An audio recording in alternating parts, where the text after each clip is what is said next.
The tide is turning. It appears the sea of faith is coming back in on British shores. In churches around the UK, evangelism is receiving fresh focus. Where before we called it mission or sharing faith, it seems more and more people are reclaiming the E word, evangelism.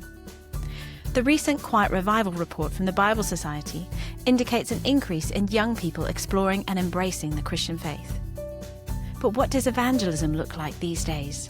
At Roots, we've started an article series called Reimagining Evangelism. Whether it's new initiatives or a groundswell of spirit-filled courage, individuals and church communities are finding fresh ways to share the good news and are seeing people come to faith. In the next 2 podcasts, I'll be interviewing 2 musicians who've seen people come to faith when they've started community gospel choirs. We're calling it the Choral Revival. I'm Melanie Cave, Managing Director at Roots, and today I'm speaking with Chip Kendall. Chip's a musician with a big heart to share Jesus with young people. Chip has toured the world with the band with no name, or lately, you might have encountered his praise ship Orbitron at a summer festival near you. But God caught him off guard when he encountered the Soul Children Choir. Join us as we hear Chip's journey of learning the power of choirs in leading young people to Jesus. Thanks for joining us on the Roots for Churches podcast. Here we go. Welcome, Chip, to the Roots for Churches podcast. Great to have you. Hey, it's good to be here. Thanks so much, Melanie. So, Chip, I'd love you to introduce yourself a little bit to our audience. Tell us a bit about who you are, where you're from. They might recognize your accent is not as English as some of our other guests. Yeah, my favorite intro is whenever I'm up in front of a primary school. I always go, hey guys, my name is Chip, but that doesn't mean you can eat me. And they love it. The little kids are like, I'm going to eat you. I'm so going to eat you. And I'm like, no, that's just disgusting. Anyway, my name is Chip. I realize that name is not very common here in the UK, but it's a lot more common where I come from, which is the United States of America. I was there until the age of 12. And then my family moved to Jerusalem, to Israel. Can you imagine that? Going from Florida to the Holy Land. It's like, I tell people, it's like going from the land of Mickey to the land of Jesus. And that was me as a teenager, spent all my teenage years out there in the Middle East. Then I went to Bible college in California and met a beautiful young lady from Newcastle upon Tyne, which is the reason why I'm here in the United Kingdom. And we've been here 25 years. I got 3 kids. All of them have British accents. They're getting better at pretending to be American, but it's not quite the same. It doesn't go down quite as well anymore, does it? Like, your kids don't want to be American in the UK as much now, so. Exactly. Well, there's that as well. But also, I don't know, it's just one of those things where I go back to America and all my American friends are like, you don't sound American. You talk like you're British. And I'm like, I get that all the time from over there. So I basically don't fit. You can't win, can you? That's it. Can't win. But and some people might know you from a musical career that is still ongoing, but in different permutations. So you were in a band called Band with No Name, which is very confusing. So you did youth ministry, outreach, evangelism through music with that for many years. Touring the UK, or you probably got all over the world, didn't you, with that? Yeah, all over the world. We were really blessed. We had a really great manager and producer who had also, they were the ones who started the Tribe. Anybody that remembers the band name usually remembers the Worldwide Message Tribe or the Tribe. They were the same guys that started that. So they had huge ambitions, really big, not just for the UK, but also all around the world. They had a lot of friends out in the US as well. And they were the ones behind other musical artists like Shine and Vienna, all girl groups, and TBC. And they did some incredible stuff, and they still are. They still are doing some really, really good stuff. But really, ultimately, the music is just the vehicle for the message, for the good news of what God has done. And so, like every good project, it has a start date and a finish date. And they set the finish date, and I was like, really? Can we just keep going a little bit more? And they said, no, we want to set you free to the world. My manager, this is a funny story. You said you wanted stories. This is a really funny story. We sit down at TGI Fridays. It's kind of obvious. He's sitting down to tell me this is it. We're moving on to other stuff. I'm sitting there to think maybe I can talk him into doing one more album just with me or something like that. And he uses the analogy. He goes, Chip, you're like one of these fireworks that explodes and you think it's all over and then it just keeps exploding. He goes, you've got so much more in you to do, and we feel that the best thing we can do with you right now is to release you. And I was like, oh, thanks for letting me down gently. But he was right. He was right. I've done so many cool things since then. And it's all the Lord. It's all Yeah. good. And we were joking before we started recording, like there's always a new project with you. There's always something exciting that you got. And you are the Energizer Bunny. You have so much energy. And so one of the things that's getting you out of bed in the morning, I would say, is this new project called Soul Children, which is to do with choirs. So tell me about how Soul Children came about. Okay, this is good because it also transitions from the Band with No Name time. So when the Band with No Name finished, I started the Chip Kendall band. I tell people that went from the Band with No Name to the band with my name. And we were doing a lot of the same gigs that the Band with No Name was doing because my heart hasn't changed. I want to share the gospel and all that. And our favorite gig to play every time we got invited was this thing called Seaside Festival.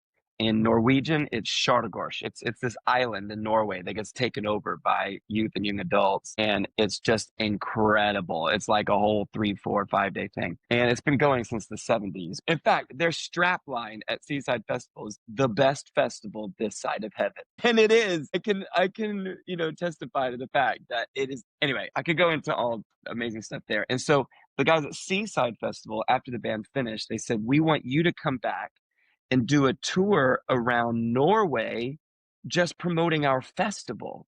And I was like, what? Like, I didn't even know that there was that many places. He goes, yeah. In fact, part of the tour, it's like 18-day tour. You're going to fly from one part of Norway to another part of Norway. It's huge. It's like really, really long. It's on the same latitude lines as the Arctic Circle, and you're going to see the Northern Lights. And I was like, oh my goodness. So it was myself and a keyboard player. We went out there to do this tour promoting the festival. And somewhere along the way, someone shows me this video of this 1,000 voice choir, kids' youth choir. And it's in Norway, mostly white kids, but they're singing black gospel music. And I'm like, this is so incredible. And then I noticed that every time we would do a concert in all these different dates around Norway, our opening act or group would be one of these Soul Children choirs. And they're like, oh, actually, the thing of 1,000 kids, that's just all the local choirs coming together for what they call the International Soul Children Festival. And I was like, what is this Soul Children thing? The long story, but I'll kind of cut it short to say that they introduced me to the lady that runs the whole thing. She got the full force after 18 dates. She got the full force of my enthusiasm. I'm like, I've got to meet you. This is so cool. What's going on? And she was actually very encouraging at the time. She goes, why don't you come back to our next International Soul Children Festival? That choir's more than doubled now. And you have a band. We'll just invite your band to come. They call it a kickstart party. Your band can perform for the choir, like literally preach to the choir. And I was like, okay, so we get there, 2,500 kids in Spectrum Arena. I'm like, I can't believe that these guys are our audience, let alone a choir that's going to perform. What I didn't know, I don't know how I didn't know this, was after my band went home, they asked me to stay a few extra days. And they said, actually, the choir wants to perform your songs. They want to be like your backing choir for this big evangelism outreach event we're doing in the town square. And then for the big church service here in the arena, are you up for staying? And I was like, yes. And honestly, I can tell you, Melanie, I like, as a songwriter who writes specifically for young people, you haven't lived until you've got over 2,000 kids singing your song, and they're your backing choir to, Wow. a crowd of 11,000. And so it really impacted me big time. They could tell that it was impacting me. And they have this kind of motto of like, we are family. Are you happy to be part of this Soul Children family? I'm like, of course, anything you need, let me know. And then I asked them, I said, how come you guys haven't got any of these choirs in the UK? You call yourselves international. You've got stuff all over Scandinavia. They're even doing stuff out in Bangladesh and Ecuador. And like, what about the United Kingdom? Like, we have choirs. It's a thing. We sing in English. A lot of your songs are in English. And they said, well, we're on a long journey with a few friends that want to help us kickstart in the UK. But then she looks at me, she goes, we're waiting for the right person to come along. And I'm like, wow, sheesh, thanks. Thank you, and thanks for nothing. Anyway, over time, Is that very I subtle realized, Scandinavian communication? Not you, Chip, not you. Or is that like the reverse psychology of, are you interested? It's hard to know with these things. Latter. I took it as the latter. I thought, okay, they want to play hard to get. Let's go. I'm game. So I did. I came back here, was telling everybody about it, but I'm constantly in my head, I was just like, I am not a choir leader. Like, I'm an artist. I write songs, but I'm not a choir leader. And I was about to give up when two things happened. One, again, these are all long stories. I'm trying to make this as quick as I can. But the first thing that happened is I met the archdeacon of this diocese who really caught the vision and said, "Why don't you start 3 choirs in our diocese, and we can employ you to kind of come in and do a worship leader role, but it'll be, to do your choirs." And that's how we want to do church planting. And in order to facilitate that, the guys in Norway sent a choir leader over. They sent this girl who was insane. She was like an angel from Norway. That's what I tell people. She was so good in high schools, connecting with the kids and getting them on board. Her name is Helena. If you're watching this, hello, Helena. And she was so helpful. There's no way we would have been able to pull that off if she hadn't come over. But unfortunately, what happened is quite quickly, that whole project, the thing that they'd employed me to come in and do, shut down. And that was a decision that was outside of it wasn't our decision. It was somebody else that was making that. It was a bit of a false start in that whole region for what they wanted to do. But right at the tail end, we had this thing going enough that we were able to invite people in from Scripture Union who felt that maybe a choir might work for them as a way of doing youth discipleship in their local area. And I'm so glad we put on that one-day event, because that's how we met another lady named Rachel Harris, who's now on the board of trustees for Soul Children. But at the time, she was just, a youth leader in her area. She wanted to do a choir, but she wasn't a choir leader herself. So we were in the same boat in that regard. Lena went back to Norway. It was goodbye to her. But Rachel gives me this phone call, like, you need to come see what we're doing with our choir. They started their choir, Buckshaw. And so I go, and when I get there, as I walk in, this is the second great thing that happened. As I walk in, Rachel Harris goes, "Everybody be quiet." The whole room was full of people that interviewed me and everything. And she goes, "Chip Kendall is about to meet Tim Uffendell, and I think the universe might implode." And she introduces me to somebody that I can now tell you is one of the greatest choir leaders on the planet. He's a young guy. It was like God turned all of my prayers into a person and gave us everything that I felt inadequate for. This guy knows his stuff. He goes into schools. He can take kids who've never even spoken, actual mute kids, and take them from not speaking to singing.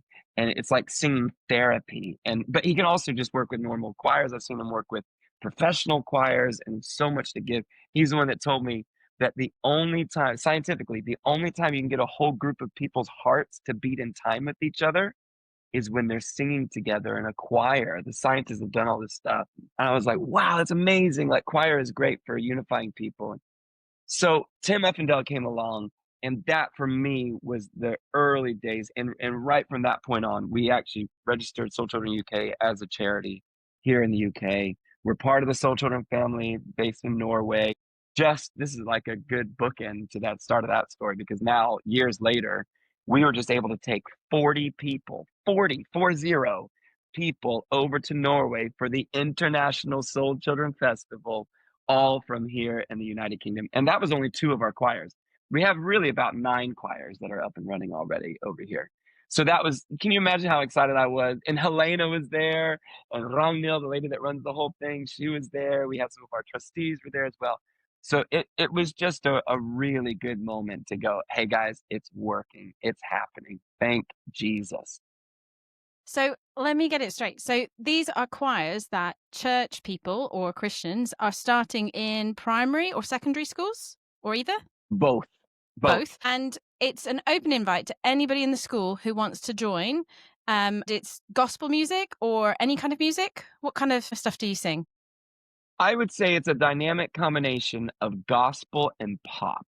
There's a lot of pop music, but most of the songs are focused on Jesus or things from the Bible, points from the Bible. Some schools are like, well, we're not a faith school, but we love this idea of running a choir. And we're like, well, we do have some songs which lend themselves to, open interpretation. We've got the song Love Where You Live. And that's just like social action, right? Love where you live. Come on and love where you live. You can make a difference no matter what the problem is. So we've got some songs that are designated like that. But really, overall, the vision of Soul Children, and this is not just in the UK, this is all over the world, introducing young people to a lifelong friendship with Jesus through music and songs they can relate to for the nations and the generations. We were talking a little bit before we started recording about the importance of bringing other people on board. We don't want people to get caught up with the name children. When you talk to Ragnhild about that, she's like, the reason we're called soul children is because we're all children of God.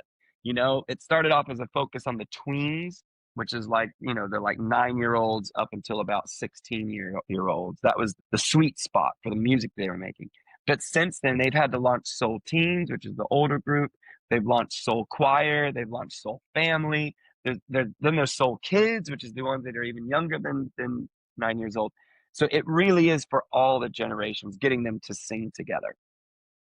And so you're providing like a set list of songs that can be used in these choirs. So some people in the UK might be familiar with Young Voices. So Young Voices is like a choir experience that is in schools, and then there's like a big, very expensive concert that the parents all pay for, and you go and watch your child perform with all the other Young Voices choirs.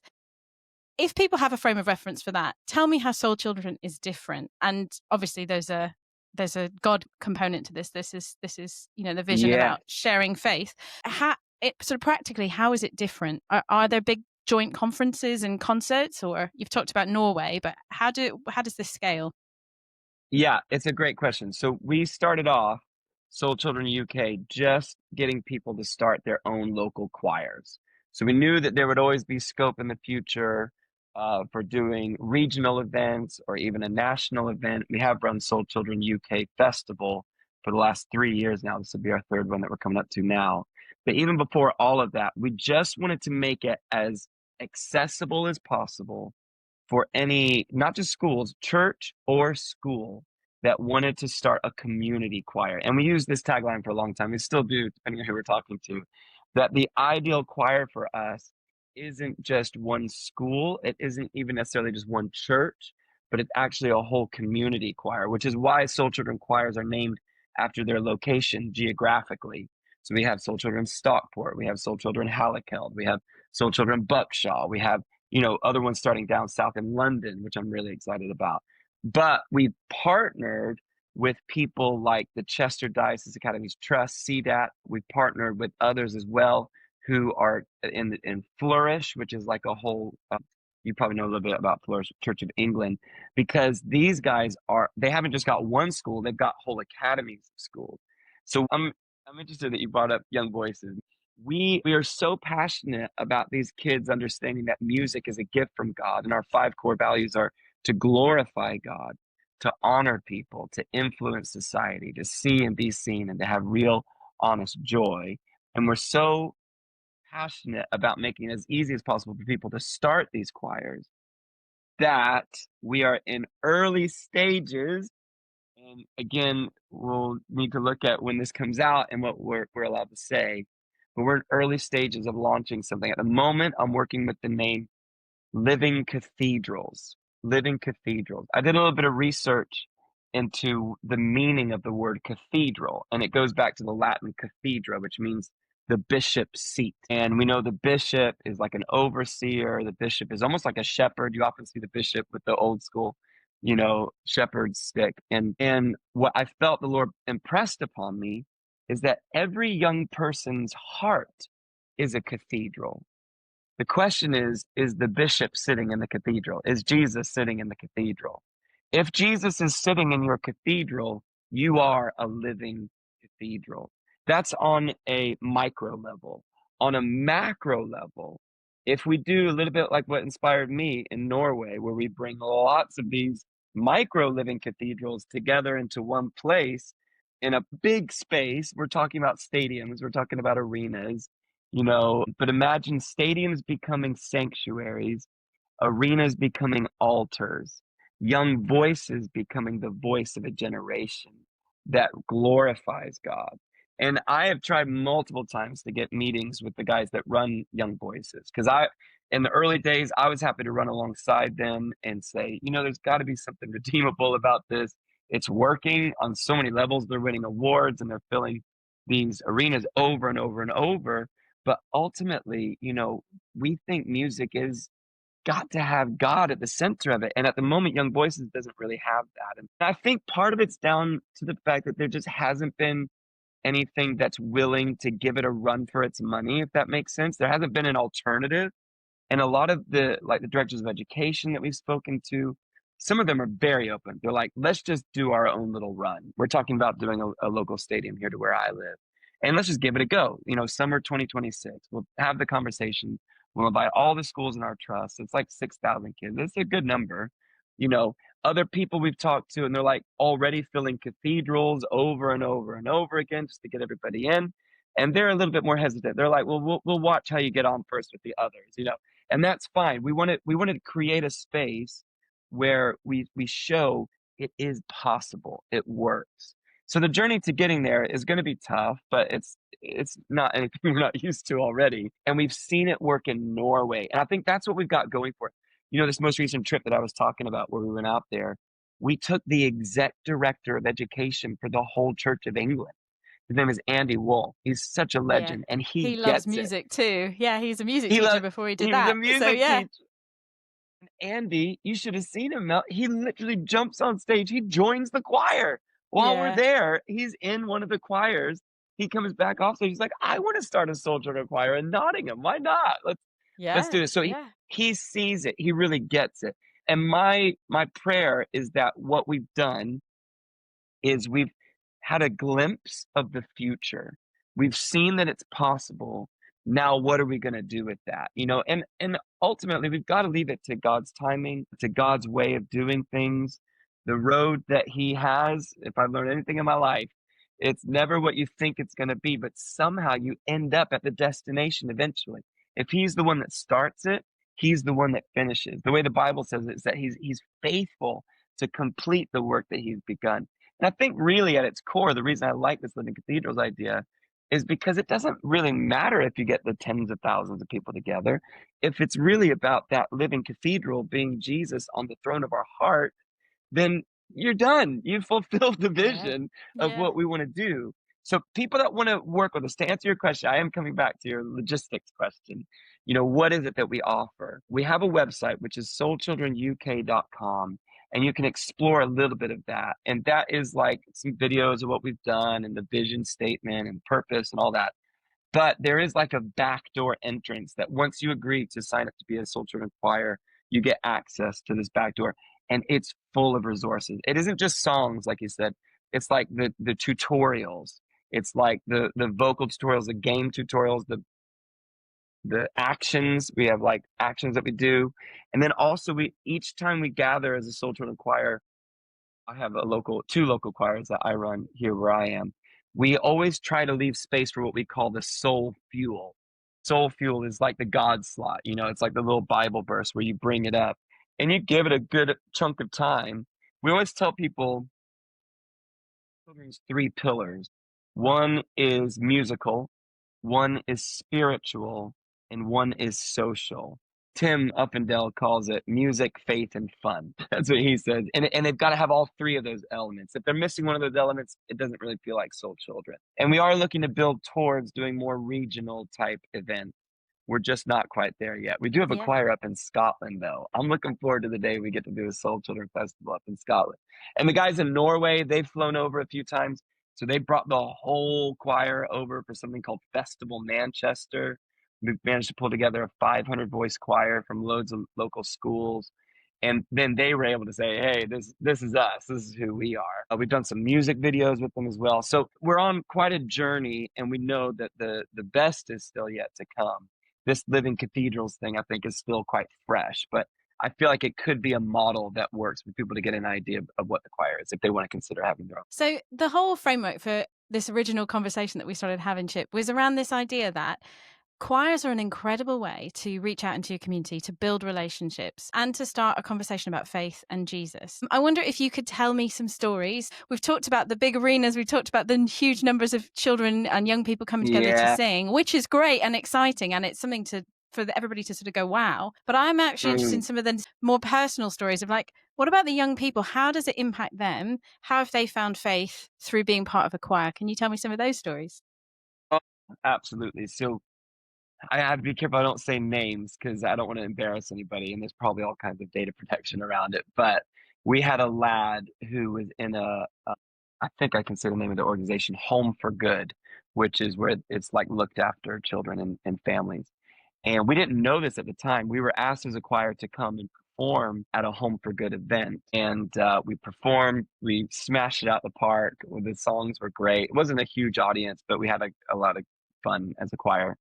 And afterwards, there was a married couple that came up and said, "Oh, our son's going to love this choir. We want our son to join the choir." Their son joined the choir. I don't know why I didn't put two and two together, but he's adopted, right? I just thought they happen to be there and it's their son at home, but it's their adopted son who came. He finds Jesus in the choir. He's coming every week. I can't say it was smooth sailing, but he's coming every week and he ends up becoming our Bible champion, right? We didn't even have that as a role. It's just every time we got together to do Soul Fuel and that bit, the God slot I was talking about, he would be first one was handing it, "Can I go get the Bibles for everybody?" Okay, sure. He would go out, he would bring out well, once he started doing that, it was like every week he was our Bible champion. He's asking about Bible verses. He's doing all of it. I love telling his story because that was such a great moment. Another story I love to talk about in a different one of our choirs. This lad's coming every week and he says to us, and his mom is one of the choir helpers as well, choir leaders. And so he's coming every week. He goes, "I really want to bring my friend. But the thing is, he doesn't know God." And we were like, "That's the purpose of the choir. Like, yeah, go ahead and bring him. That'd be awesome." His friend comes along, and his mom told me the story afterwards. I'll say she's one of the leaders. She goes, "He was so interested in the fact that you're singing about Jesus. He encountered that presence that's in the room, which we only can say is only Jesus. When he's there, he's there." One of our songs says, "Jesus is right here now." That's what the song says. And you sense his presence when you sing that song in three-part harmony. It's so gorgeous. Anyway, so we find out from I can't say any names, but from the guy who's already in the choir, from his mom, this guy goes on to receive Jesus into his heart the very next week. He's like, "I want to come back to the choir." So I love these stories. These are really great moments and opportunities for us. We've also got stories of parents who've been impacted.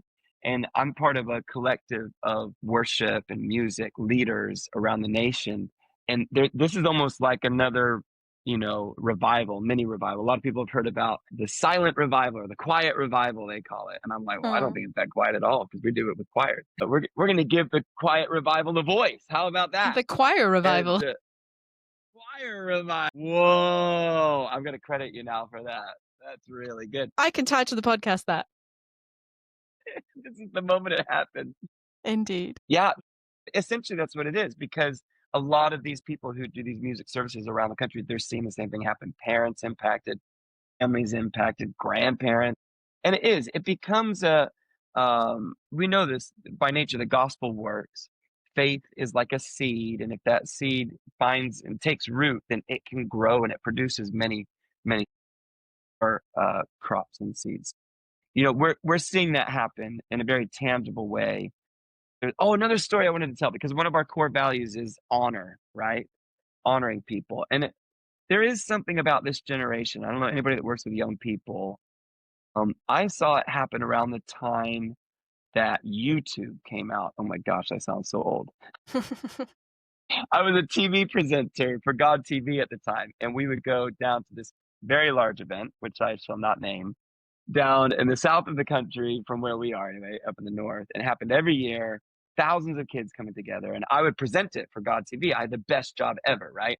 I got to go have fun at this huge event and, present it. And then once I'm off the camera, then they do all the hard work, right? They do all the heavy lifting of what's happening on stage. Then it comes back to me. Let's talk to some of the young people. And I loved my job. It was so much fun.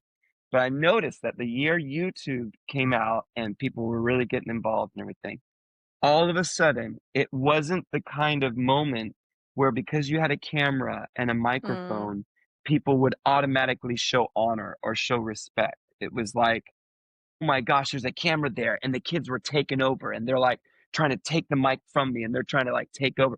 It was like over and over and over and over, we were just getting photo bombed, but like video bombed for television.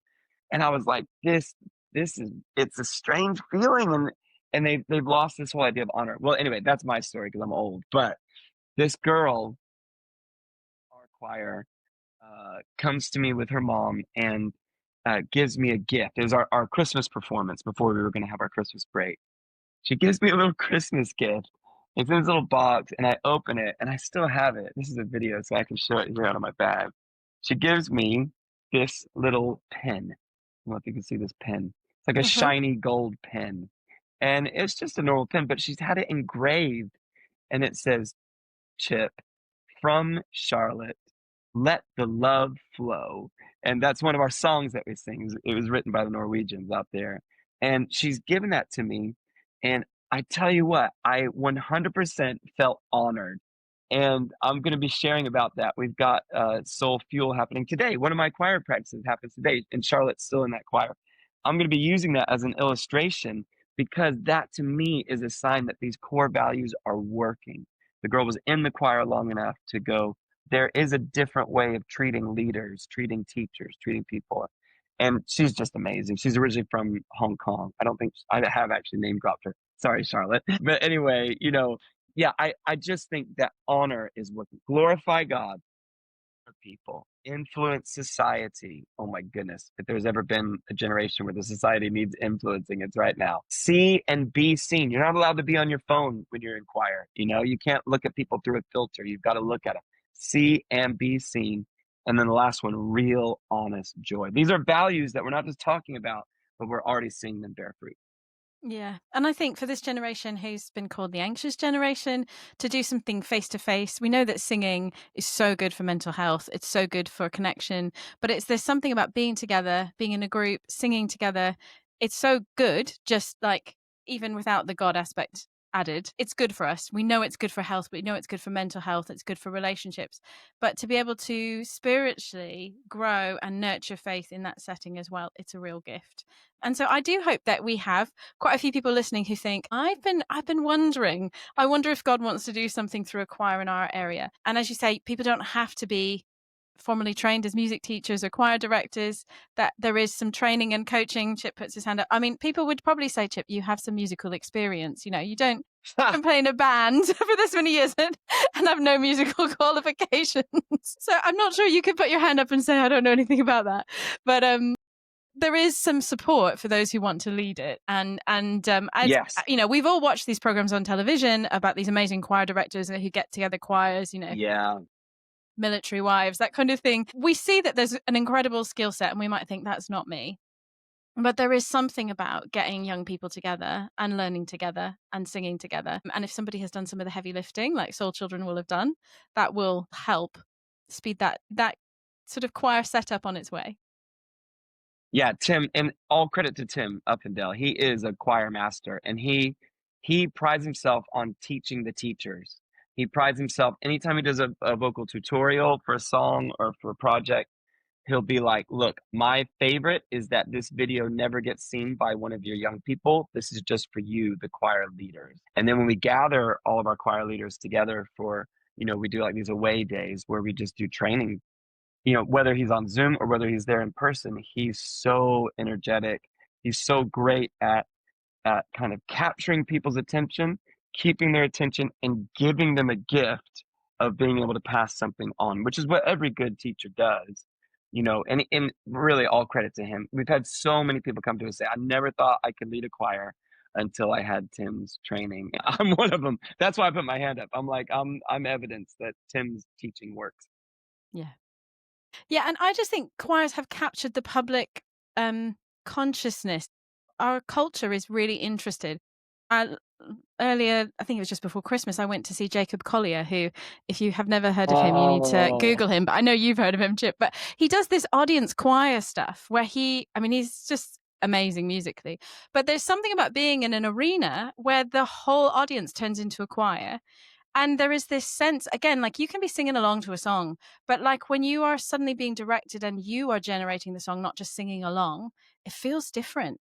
And there was like a sense of the presence of God in that choir. There's something that happens. And I think, there's lots of programs on the television about choirs.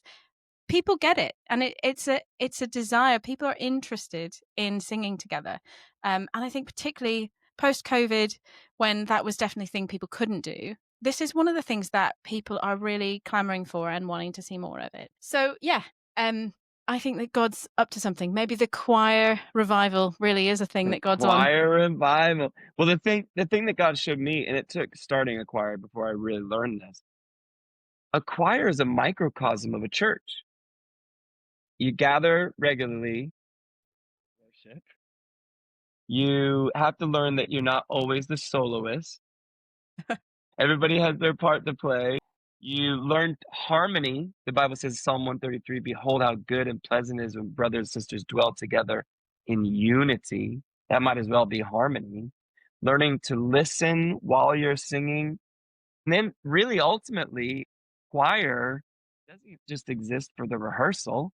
The No. rehearsal is just the rehearsal to then send you out of the room that you rehearse in to go and perform. And that's what the church is. The church is meant to be on mission.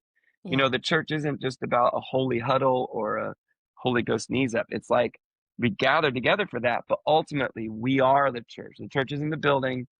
The church is the people, living cathedrals. Back to that point again. Yeah, it's really good. So I also wondered, so one of the things that you've been up to in the past, and I've seen you do this, you've come to our church to do it. You've done Orbitron praise parties for young people, and Yes. I've seen you at some festivals doing that kind of thing. You're in a shiny suit and you jump around the stage like a madman. I don't know how you have so much energy.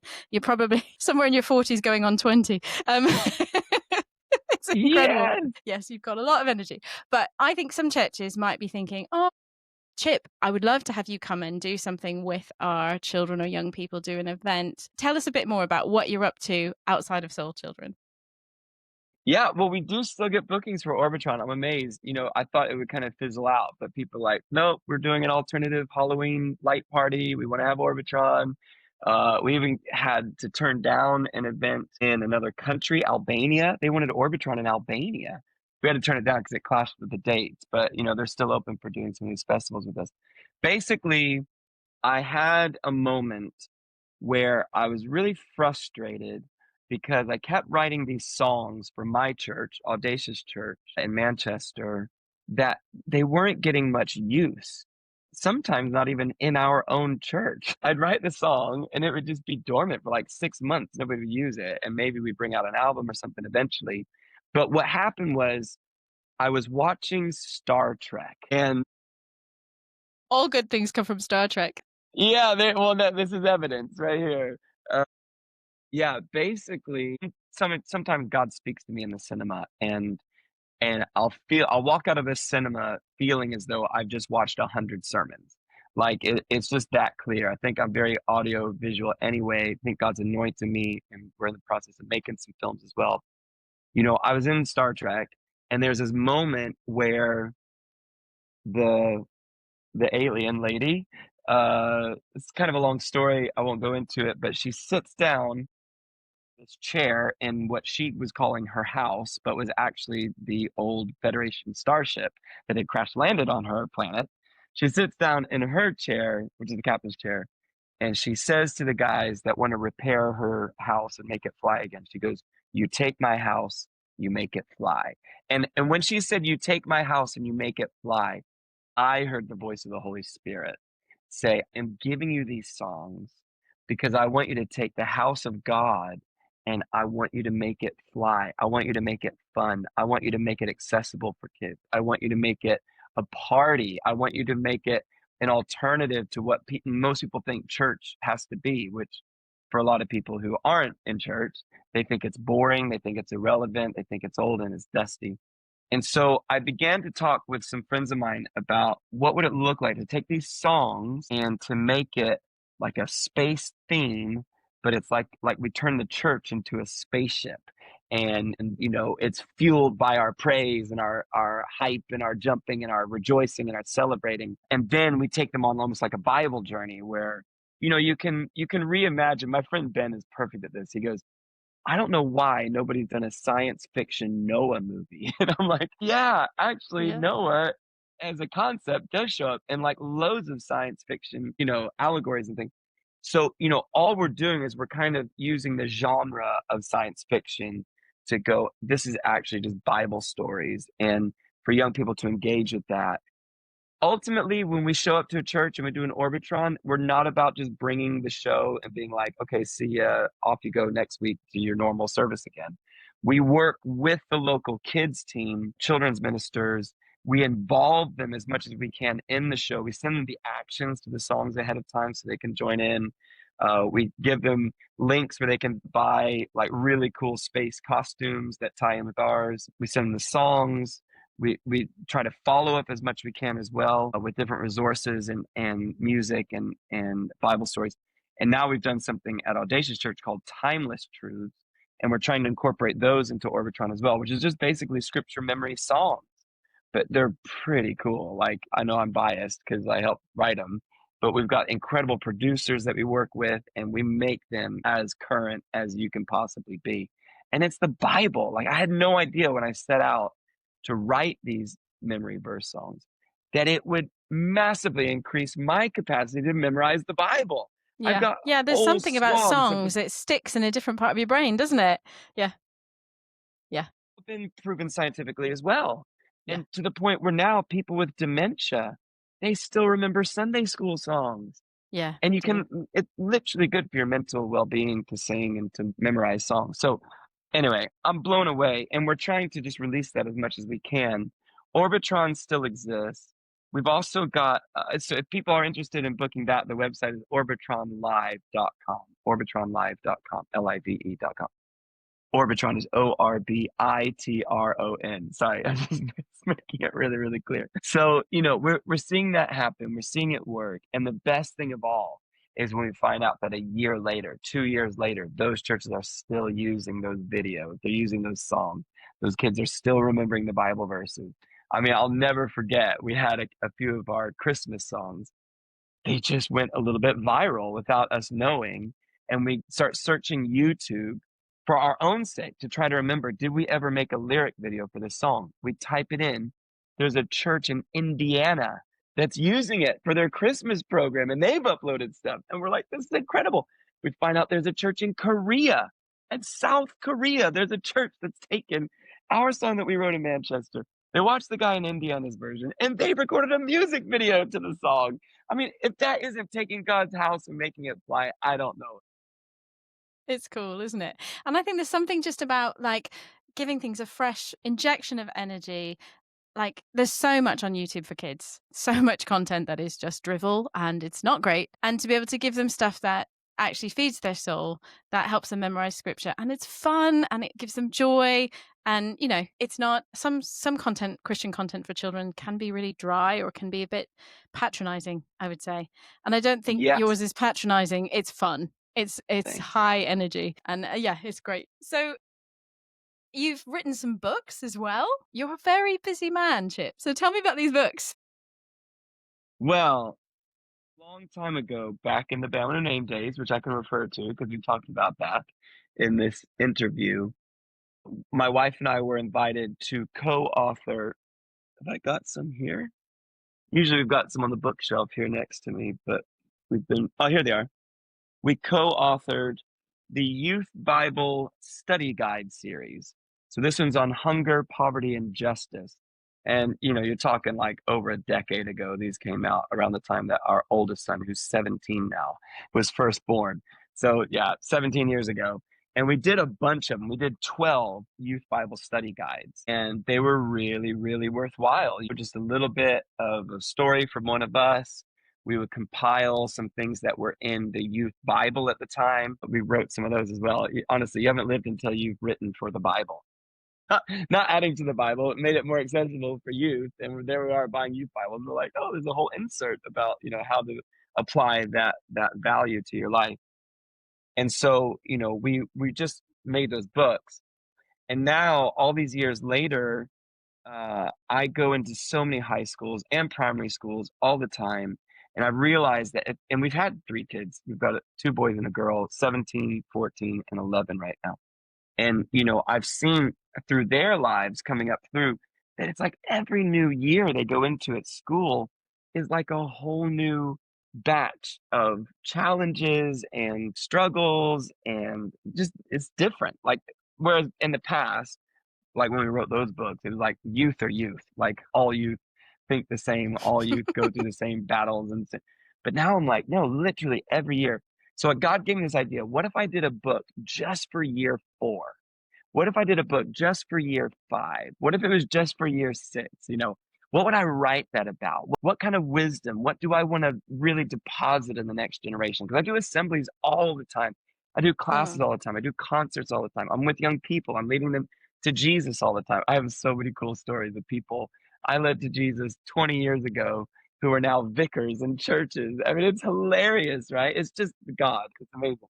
But I began to think about what would I really write about. And then the next phase was I started to write down the values that I thought these are good values, right?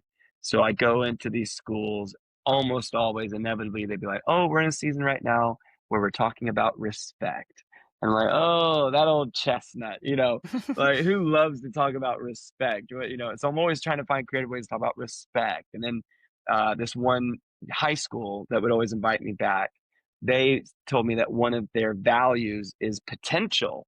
And I was like, what a great value, just the value of potential. And I was like, oh, I'm going to tell them about George Washington Carver Jr.